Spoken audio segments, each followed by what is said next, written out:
Gastric yes sir. ఇది చాలా పెద్ద ఇష్యూ ఇప్పుడు సొసైటీలో. గ్యాస్ట్రిక్ సమస్య అనేది చాలా పెద్దగా ఉంది. అవును సార్. సో దీన్ని ఎట్లా మీరు కంట్రోల్ చేస్తారు? శాశ్వతంగా పరిష్కరిస్తారా, టెంపరీనా, ఎట్లా ఉంటుంది దాన్ని? కడుపు ఉన్నోడికి ప్రతి ఒక్కడికి గ్యాస్ట్రిక్ Gas. వస్తుంది. Okay, right. అది మొత్తానికి పోదు అంటే కడుపు తీసేయాలి ముందు. Oh, పోవాలి అంటే right. కడుపు తీసేయాలి. అంటే మీరు తినే దాంట్లో ఏదైనా తేడా చేస్తే మాత్రం గ్యాస్ట్రిక్ ఇష్యూ వచ్చే ఛాన్సెస్ ఖచ్చితంగా ఉంటాయి. అవును. సో కారణాలు ఏంటి తెలుసుకోవాలి సార్. ఓకే. మీరు ఏదైనా స్పైసీ ఫుడ్ తిన్నాక వచ్చిందా, Hmm. లేకపోతే తినగానే పడుకుని పోయారా? కాదు మేడం, ఒక్క చిన్న ఇంటరప్షన్. స్పైసీ అంటే ఏంటి? ఇప్పుడు ఈ లవంగాలు, యాలకులు ఇవన్నీ కూడా స్పైసెస్ యాక్చువల్గా డైజెషన్ కంట్రోల్ చేయడానికి కదా ఇవన్నీ. స్పైసీ అంటే ఏంటి? ప్రతి దానికి ఒక లిమిట్ ఉంటుంది సార్.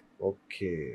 ఆ లిమిట్ మీరితే అండ్ మీకు లోపల ఉన్న డిస్ఫంక్షనింగ్ వల్ల మీ స్టమక్ దాన్ని తట్టుకునే పరిస్థితిలో లేకపోతే కూడా మీకు ఈ సిమ్టమ్స్ కనిపించే ఛాన్సెస్ ఉంటాయి. ఓకే.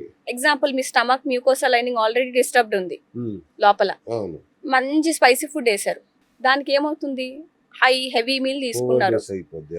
సో అంత కైండ్ ఆఫ్ యాసిడ్ ప్రొడ్యూస్ కావాలి కదా దాన్ని డైజెస్ట్ చేయడానికి, దాన్ని ఇది చేయడానికి.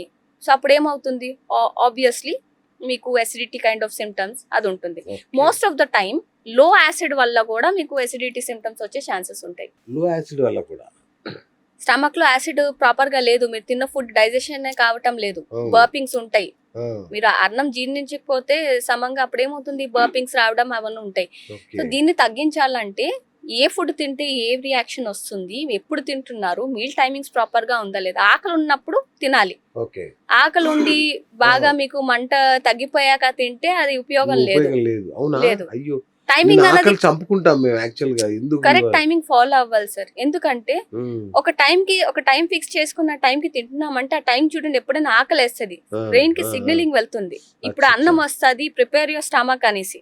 దాన్ని పక్కన పెట్టేసి మేమేం చేస్తున్నాం, మన పనులు అయ్యాక మన ఆ, ఇష్టం మేమైతే ఇంకా వచ్చిన డైట్ పేరుతో ఎంత ఆకలి వేసినా వాటర్ తాగేసి లేదంటే బనానా తినేసి చంపుకుంటున్నాం యాక్చువల్ గా.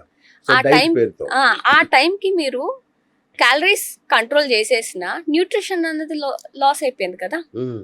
న్యూట్రిషన్ వెళ్ళలేదు. అవును. మీరు అట్లీస్ట్ కొద్ది గొప్ప ఆ, అన్నం ప్రాపర్ గా మీల్, ప్రాపర్ కాంపోజిట్ అంటే well composed meal, well balanced meal అవును. తీసుకున్న న్యూట్రియంట్స్ వెళ్ళేవేమో. ఓకే. ఏమీ లేకుండా నీళ్ళు తాగేసి ఉండడం వల్ల మీకు ఆ న్యూట్రిషన్స్ అన్ని దొరకలేనట్లు ఇంకా. Right ma'am. ఇంకొకటి, ఈ హార్మోనల్ ఇంబ్యాలెన్స్ అనేది ఇప్పుడు చాలా కామన్ అయిపోయింది. సో మీ డైట్ దాన్ని ఎట్లా బ్యాలెన్స్ చేస్తారు? హార్మోనల్ ఇంబ్యాలెన్స్ అనేది చాలా అన్నిటికన్నా చాలా ఏమంటారు, జిడ్డు అంటారు కదా, అవును. అలాంటిదండి. ఆ అవునా? టర్మ్ యూజ్ చేయకూడదు, అవును. కానీ వచ్చిందంటే బ్రహ్మాండంగా అంత తీసేనా? వారంగా సెట్ అవ్వదు. ఓకే. సో మన సిస్టమ్ అనేది ఒక కాంప్లెక్స్ సిస్టమ్. ఉత్తి డైటే కాదండి, మీ ఎమోషనల్ స్ట్రెస్, మీ మెంటల్ హెల్త్ కూడా దీంతో లింక్డ్ అయి ఉంది. ఓకే. సో జనరల్ గా ఇప్పుడు హార్మోనల్ ఇంబ్యాలెన్స్ అయింది, పీసీఓఎస్ అలాంటి క్లయింట్స్ లో మ్మ్. చూసుకోండి, మ్మ్. రాత్రి నిద్ర ఉండదు, అవును. Every time they are stressed out. ఎప్పుడైతే మీ మీ sympathetic nervous system all time active ఉంటుందో, ఎంతసేపు యాక్టివ్ గానే ఉంటున్నాం, అవును. అలాంటప్పుడు మీ పారాసింపథెటిక్ నర్వస్ సిస్టమ్ యాక్టివేట్ చేయకపోతే ఈ రిలేటెడ్ ఇష్యూస్ ఖచ్చితంగా వస్తాయి. ఓకే. మరి పీసీఓఎస్ వాళ్ళ పరిస్థితి ఏంటి మేడం?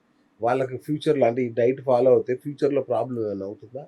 అంటే మీకు తెలియకుండా ఏది పడితే అది డైట్లు ఫాలో అయిపోతే ఉన్నవి కూడా పోతాయి సార్, బాడీలో ఉన్న పోషకాలు కూడా పోతాయి. ఓకే. సో మీకు పీసీఓఎస్ వచ్చిందంటే రీజన్ ఏంటి, కాజ్ ఏంటి తెలుసుకొని దాని ప్రకారంగా మీకు ఆల్రెడీ ఏమైనా డెఫిషియన్సీస్ ఉన్నాయా అవి అడ్రస్ చేస్తూ, మీ స్లీప్ సైకిల్ని సెట్ చేస్తూ, మీ లైఫ్ స్టైల్ని, బేసికలీ పీసీఓఎస్ లో స్ట్రెంత్ ట్రైనింగ్ బాగా పనిచేస్తుంది. అచ్చా. అంటే ఏం ఎక్సర్సైజ్ చేయాలి, ఎవరికి తగ్గట్టుగా ఏ ఎక్సర్సైజ్ చేయాలి అనేది కూడా చాలా ఇంపార్టెంట్. ఓకే. డయాబెటిక్ పీపుల్లో కానీ, పీసీఓఎస్ లో కానీ ఇన్సులిన్ రెసిస్టెన్స్ అనేది కామన్ కాజ్. ఓకే. సో ఆ ఇన్సులిన్ రెసిస్టెన్స్ అడ్రస్ అవ్వాలి అంటే స్ట్రెంత్ ట్రైనింగ్ చేయాలి, అంటే మీ మజల్ అప్టేక్ ఆఫ్ గ్లూకోజ్ ని పెంచాలి. మజల్ అన్నది స్పాంజ్ లాంటిది మీ గ్లూకోజ్ కి. ఓకే. ఎంత గ్లూకోజ్ వచ్చినా మీ మజల్ అబ్జర్వ్ చేసుకుంటది, అది ఎప్పుడు మీకు మజల్ ఉంటేనే అబ్జర్వ్ చేస్తారు, లేకపోతే ఏమి అబ్జర్వ్ చేస్తారు. అందుకు పీసీఓఎస్ క్లయింట్స్ ఖచ్చితంగా స్ట్రెంత్ ట్రైనింగ్ చెయ్యాలి. మెగ్నీషియం లాంటివి అండ్ వైటమిన్ డి, B12 ఇవి సరి సమానంగా బాడీలో ఉన్నాయా లేదా, ఇన్ఫ్లమేషన్ ఉంటే దాన్ని కరెక్ట్ చేసుకోవడం, ఇవన్నీ ఖచ్చితంగా చెక్ చేసుకోవాలి. ఊరిక క్యాలరీ డెఫిసిట్ డైట్స్ కి వెళ్ళిపోయి సన్నంగా అయిపోవాలన్న దాంతో లేకపోతే అలా చేస్తే అది కరెక్షన్ మాత్రం ఖచ్చితంగా అవ్వదు. Diet and life style both. అవునా? ఓకే.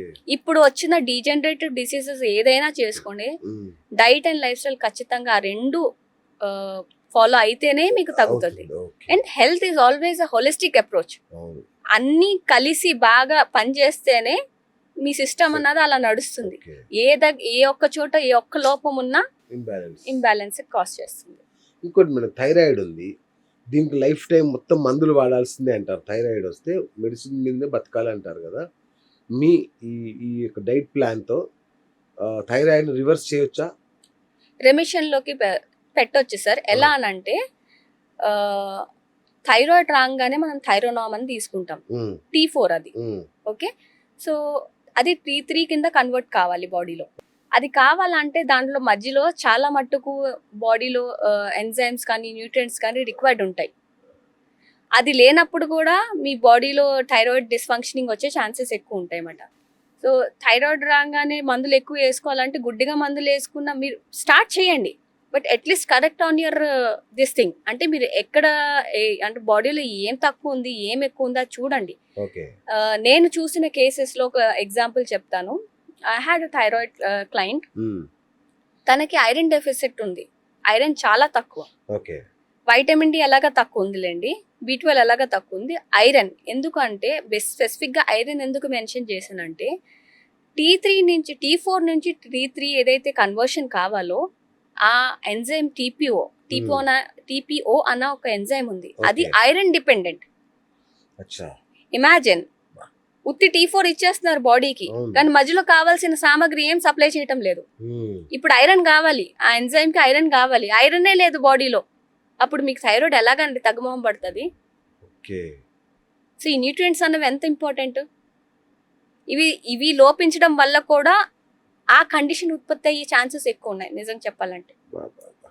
మీరు ఎవరికన్నా డయాబెటిక్ రివర్స్ చేశారా మేడం ఈ డైట్ తో? రివర్స్ కన్నా రెమిషన్ కరెక్ట్ సార్. రెమిషన్ అన్న వర్డ్ యూజ్ చేయాలి చాలా మందికి సార్. ఏం లేదు, డయాబెటీస్ అన్నది చాలా మంది HbA1c చూసుకుంటారు. HbA1c అనగానే డయాబెటీస్ అనగానే HbA1c తెలిసి ఉంటుంది చాలా మందికి. అది 12 నుంచి 6 అయిపోతే సంబరపడిపోతారు.